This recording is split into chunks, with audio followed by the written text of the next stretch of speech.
Hi, I'm Tim. Welcome to our channel and thanks for logging on. If you enjoy these videos, do me a favor and subscribe to our YouTube channel right here on Watchbox Reviews so I can send you my watch reviews every day straight to your inbox. And if you like our watches, pre-owned and vintage, be sure to check out our website, thewatchbox.com, where our full inventory of nearly 2,000 watches is available 24 hours a day. Buy, trade, and sell watches on thewatchbox.com. Today we're talking about a golden oldie, or perhaps I should say a red oldie, as this is a Rolex Oyster Perpetual Submariner 1680, sometimes known as a Red Sub. This is part of the early family of 1680s, the initial generation of Submariners with a date.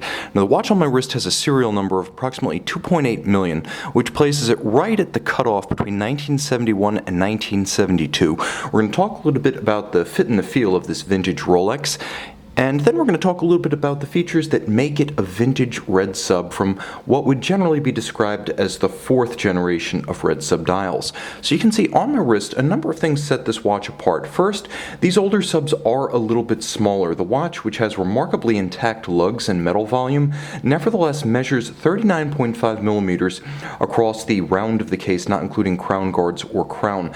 Because of the enormous plexiglass crystal, this is actually thicker by a large margin than a contemporary Rolex Submariner in the year 2018. The watch is 13.8 millimeters thick, and though it will slip underneath the cuff, you can see it has a charming bit of distortion thanks to that gloriously box-section plexiglass. The plexiglass, by the way, I do believe to be a later service Rolex plexi, so if you're wondering how it can be so squared off and fresh, that's the answer. Now the timepiece is fairly compact.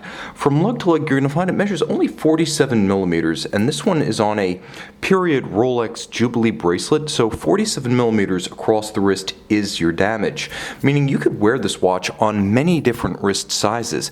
You'll even find that the watch wears more easily on this vintage Jubilee than it might on a period Oyster.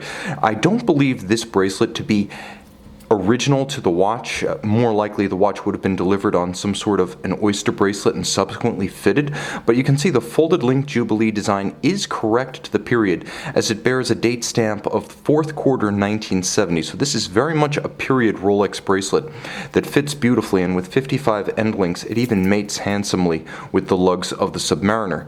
Now you can see internally it's in excellent shape, reference numbers, maker's mark, as well as date stamps beautifully intact. The case itself is a special one. Now we can get a little bit closer because we're done with our wrist shots on my 16 centimeter circumference wrist, and you can see that the original factory bezels are mostly intact. In fact, you can see side to side, most of the metal on these lugs is still present and correct. The evidence of the bezels, and bezels usually being the first element to disappear, proves that though this watch has been refinished several times, it's still remarkably original, full, and shapely.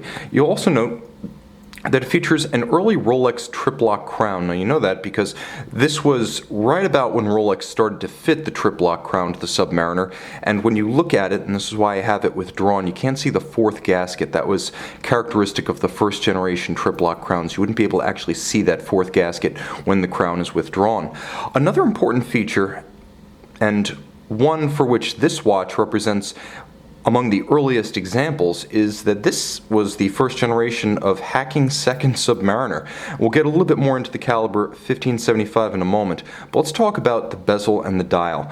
Now you can see the bezel, which is period correct and bi-directional rotating, is nevertheless a subsequent Rolex service replacement part. So it is a correct bezel in the sense that Rolex fitted this replacement, but you'll note a sapphire cap atop Luminova. That's the only part of this dial and bezel combination that will glow in the dark. The rest of the dial is antiseptic. That's the best way to describe it.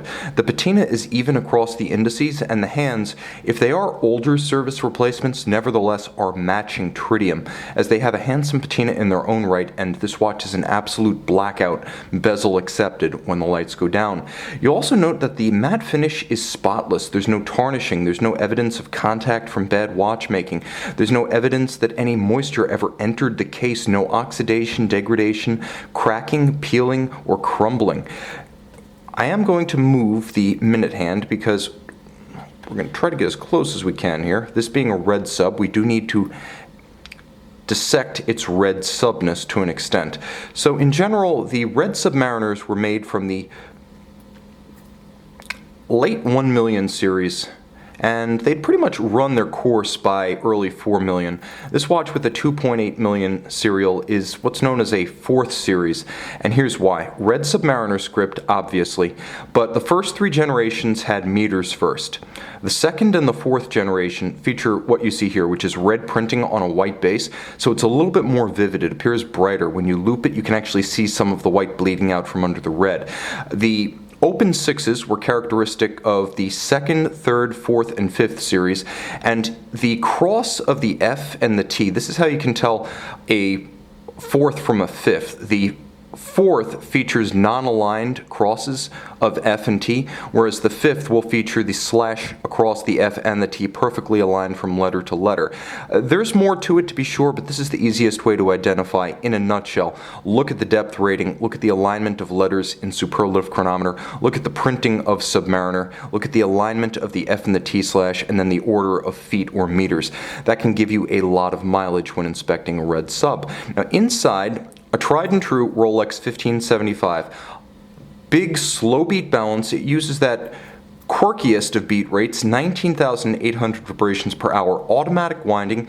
It features a 42 to 45 hour power reserve, the 19,800 vibration per hour rate on a free-sprung balance, but it's a single-sided balance cock, not a balance bridge. It does, however, feature the overcoil hairspring, a Breguet overcoil structure for concentric beating in every position, and it does feature Rolex's proprietary microstella adjustment nuts for precise regulation. And this watch is a chronometer. In its day, it was COSC certified. In the hands of a talented watchmaker today, it can still meet those tolerances. 26 joules with smooth bi-directional winding thanks to Rolex's Teflon-coated purple reversing wheels. It's still a refined and accurate movement, but like the case itself and like vintage divers generally, you're not going to want to horse around at the outer edge of the performance envelope of the watch.